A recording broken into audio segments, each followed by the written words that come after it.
Yeah, I was joking that my #1 priority right now is figuring out drone delivery for Simple cards. That's the wave of the future. So we won't talk about that today. We'll just talk about storytelling with data.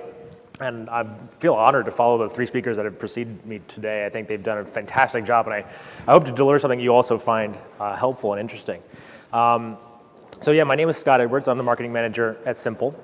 And what I'd like to do today is kind of go through our story of how we've iterated our content marketing to go from kind of the boring vanilla content to more data-centric content that is really seeming to engage our users and driving some good results for us. So before I get started, it's kind of important that everyone understand what Simple is. So I'd just like to get a hand of, or a show of hands for how many people who know what Simple is, who have heard of us. It's like 4 people? Okay, so that's good. That's good. So Simple really is a product that lets you stop worrying about your money. Our founder overdrafted his bank account back before he started Simple by about 68 cents or so.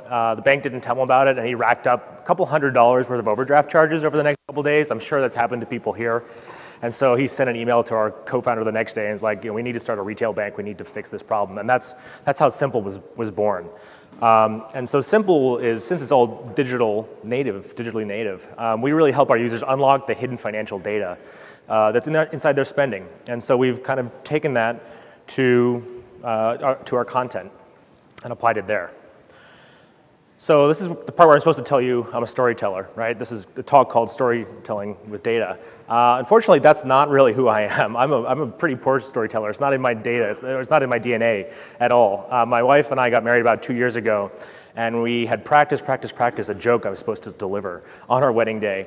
And I get up in front of a crowd of about 150 people, and I promptly deliver the punchline and then the joke after that. So it was not a good start. The wedding day turned out fine. It turned out perfect in the end. But it was not a good, auspicious start to that toast. But what that means is that I come from content from a pretty data-heavy background. I started out in marketing as a pay-per-click person, PPC person. I'm sure a lot of you here are similar to that. And so I look at blog posts as page views in, conversion out. That's how I got started anyway, and looking at it as kind of flat pieces of content. I read the same articles that you did about keyword research, about writing SEO-optimized articles, about trying to rank and build links to those articles. And what we ended up finding is that we produced a lot of articles like this that weren't really cutting the mustard. They weren't getting noticed, they weren't getting linked, they weren't getting shared. They weren't driving the visits that ultimately led to more customers, and that's what we're all in this for, right? We're here to definitely inform our users, but then obviously to grow our businesses through this content marketing. So we got to this point of trying to say, okay, well, we're not cutting the mustard here. As Pep was saying earlier, content is so easy to make right now. Regular blog posts, you need to step it up. You need to drive or just do a much better job of delivering really high quality content to get noticed, and this wasn't doing it. So we were trying to think of, okay, what are ways that we could develop at Simple something that's going to get noticed, something that is going to break us through to drive those visits and drive those customers. And so we started thinking about the concept of a unique selling proposition. And who here has heard of unique selling proposition as a term? It's a pretty fancy business term, and it's usually applied to products. Products have a unique selling proposition. It's what sets you apart. It's what makes you different than any other provider of your individual service. And so we thought, okay, maybe there's something that we could take from a content perspective and something that is unique to us as well, something that is going to set our content apart from everyone else. So we're mulling over this problem, and we didn't really come up with a solution until one day we saw a chart internally that looked a little bit like this. So we have dashboards at Simple that really monitor everything that goes on. We look at spending, we look at balance growth, we look at basically metrics, a lot of metrics that track the health of the business. And one day we came in the morning and we saw a chart that looked a little bit like this, and we got curious. We were like, why is this happening? What's causing this spike?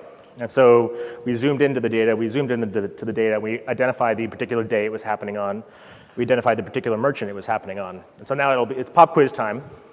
And just for your reference, this is September 2013, and that is the September 20th, it's the spike. So this is a chart that's measuring spending at a particular merchant inside the Simple ecosystem.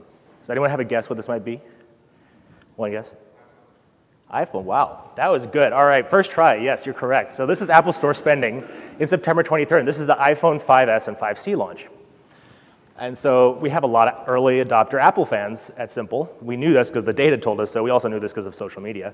Like, they're constantly on us about iOS updates, iOS 7 updates. Oh, God, it never stops, which is good. We need someone to keep us honest. So we saw this and we're like, this is some unique data that we have. This is a unique selling proposition that we can apply to our content that ties into our fan base really well. This is something our followers are going to be interested in. So we came up with the idea of this blog series called Simple Insights.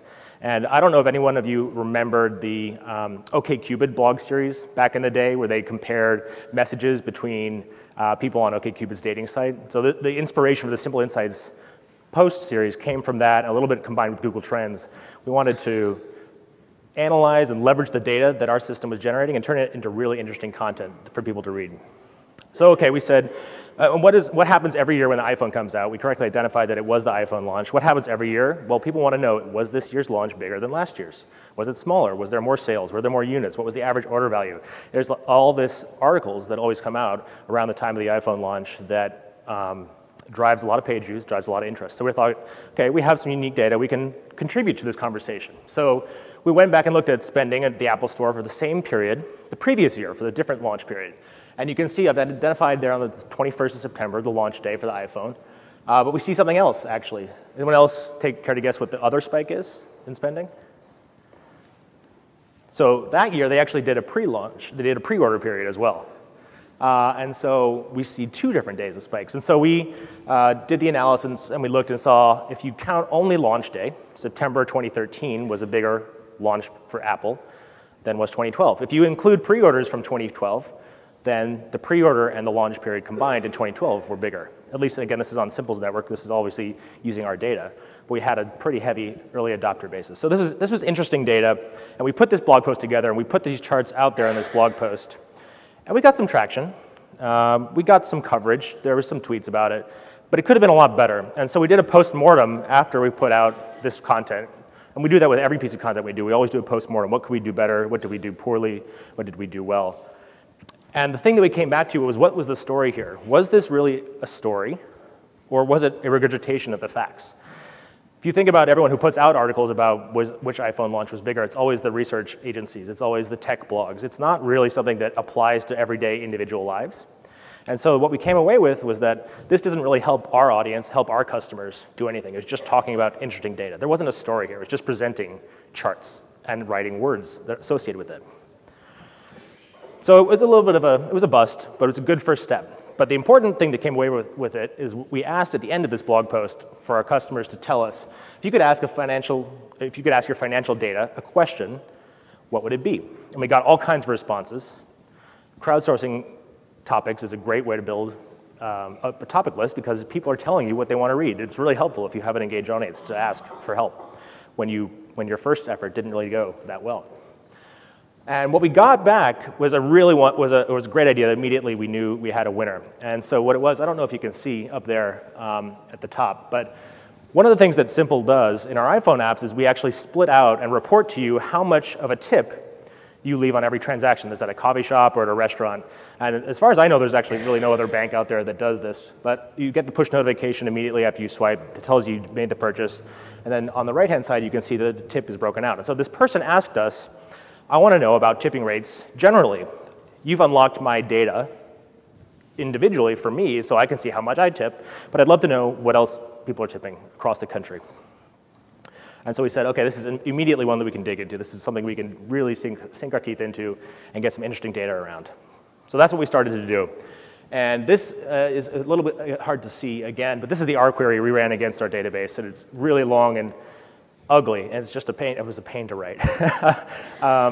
But what it did is we have to go and compare every authorized amount for a transaction, every tipped amount for a transaction, where that transaction took place, what day of the week it took place, what minute it took place, what city it took place in, what state it was. So we go and collect all this metadata associated with our different transactions, and we pull it into one giant spreadsheet, essentially, that we start crunching on.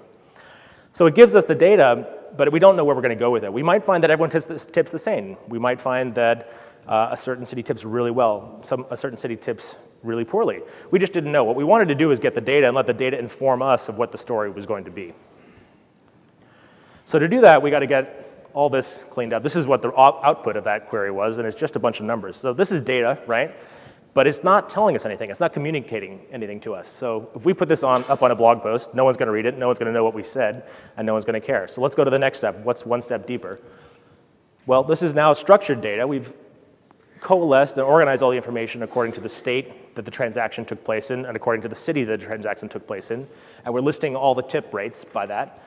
And we could publish a list of cities and how much they tip to each individual, to a blog post. Again, now we're giving the data meaning, but no one's going to read it. It's too much work for the user to actually go through and read this whole list. So what we did is then just simplified it. We said, OK, collect all this data, put it into a really easy map, make it easy to surface the patterns without making the user do any work. So this is what the final product was for our particular blog post, and we'll go through a couple different maps here.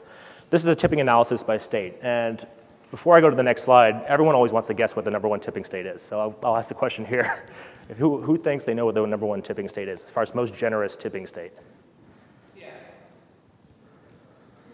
Washington? Is it guess? OK.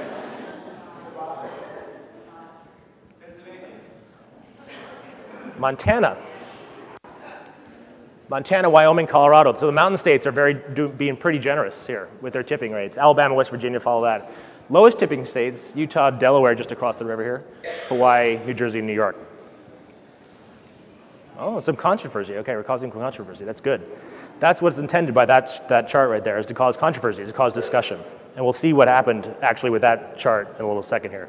OK, so we also did it by city. We broke it down to the city level. And this might be a little bit hard to read up here, but again, the darker shades are cities that tip better.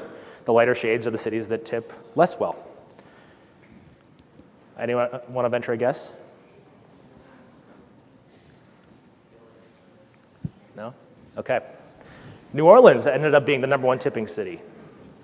OK, Columbus, Denver, Richmond, Portland, Sunnyvale, Irvine, and Mountain View all ended up being one of the lowest tipping rates. Now, that may not mean that they're necessarily bad tippers. It just could mean that perhaps they go to a lot more coffee shops than people in New Orleans, where you typically tip less. So that could have affected it. So we published these maps, and we published this blog post, and it ended up doing pretty well. We got picked up in Lifehacker, which was really cool. That was like a personal achievement for me to see us up there. We knew that it sent really qualified traffic to us that converted really well. And so we were super excited to see us up there on Lifehacker. We were actually having a discussion at the same time as we posted this about whether we should add comments back into our blog. Right now on Simple, we don't have any comments on our blog. And we decided that we should leave comments off. Remember, the #1 rule of the internet is don't read the comments. These are actual comments. So the post was really successful. We were driving a lot of traffic. We were getting mentions. We were getting social mentions. And so we did a postmortem. And we thought about, OK, why are we driving these results with this kind of data? It's a pretty map. It's nice to look at. It's very pleasing to the eye. But what is actually giving us traction and getting us shares with this content? And I think everyone loves to be #1. There's distinct ranking here. People love to be competitive. People love to see their name in lights, whether it's as being an awesome example of something or a really poor example of something. So here's a tweet from the governor of Montana, who tweeted about our company and linked to our content. Now, the governor of Montana does not have that many followers, but I've still never had a governor who's tweeted about my content before or since. So I thought that was pretty cool. It shows, we promoted Montana in this case. We got noticed. Similarly, on the cities, we were the #1 story on Reddit New Orleans for a while. And you can always rely on Reddit to bring the laughs. So this is a comment from the subreddit of New Orleans.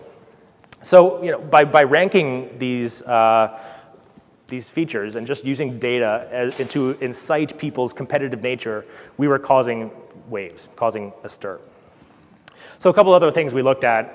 Tipping rates by time of day. I thought this was really interesting. I love the beautiful curve that we found here. You can see we start at about a low end of 9% tips, and we end up going all the way up to 24%.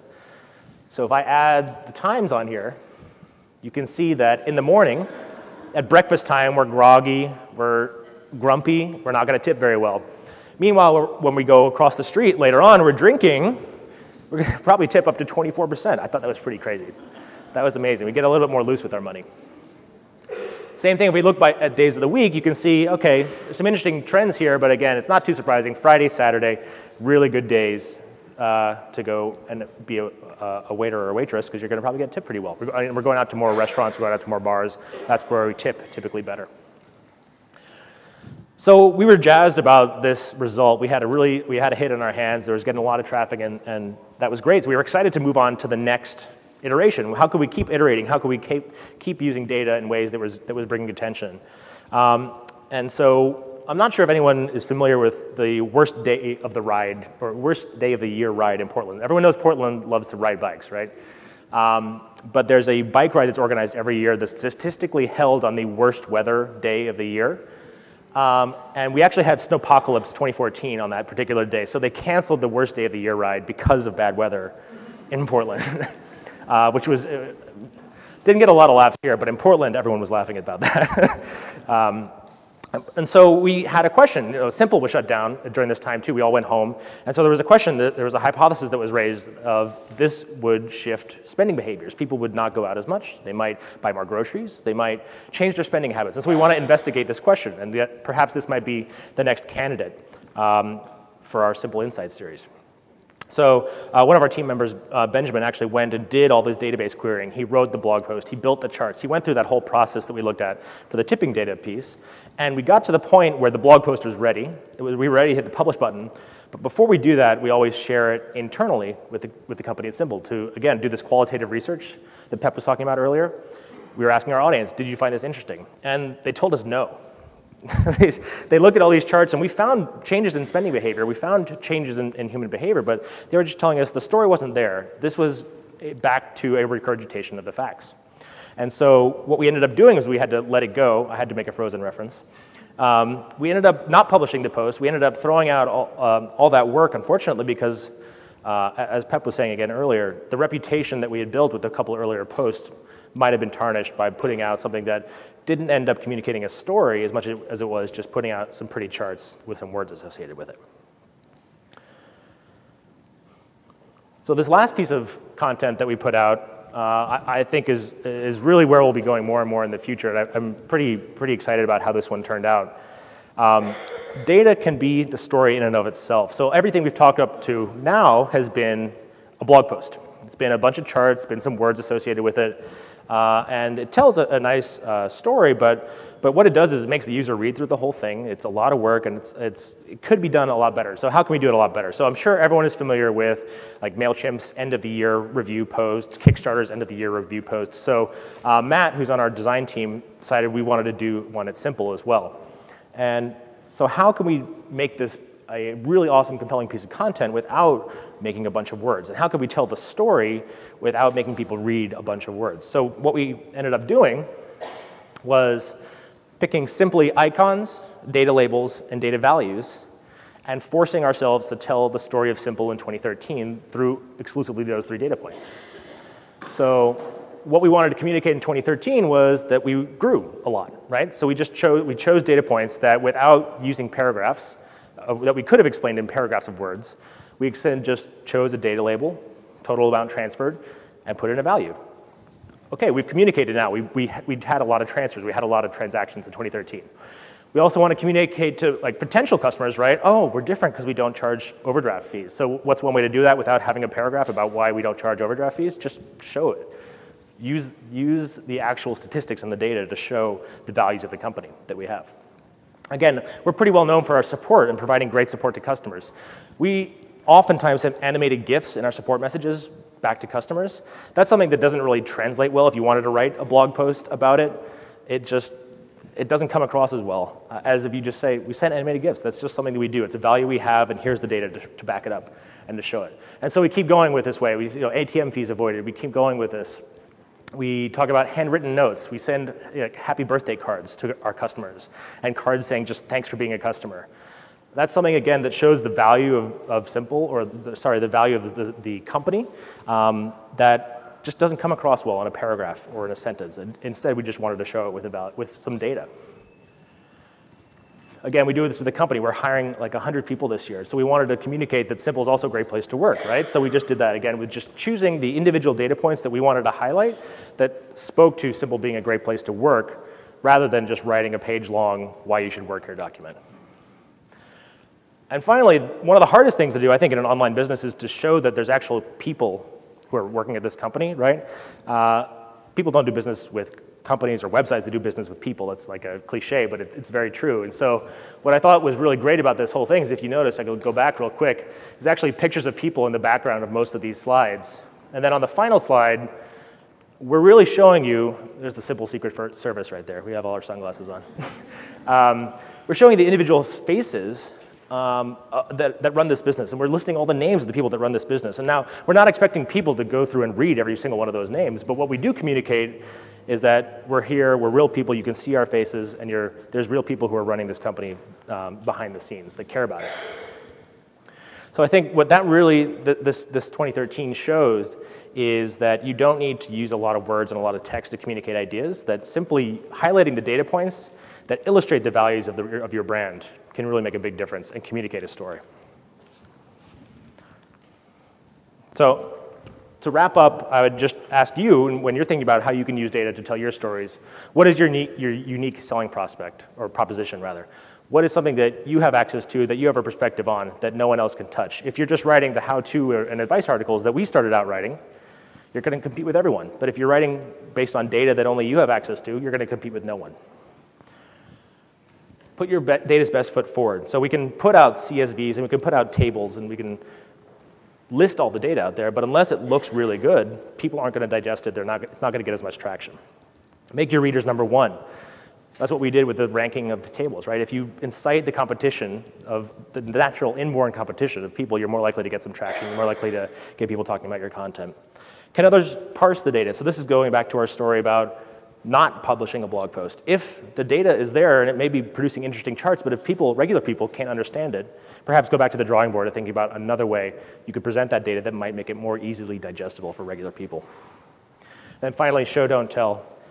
You don't need a lot of words, a lot of paragraphs to make your content sing. You can just choose the right data to present. And that's all I have. Thank you.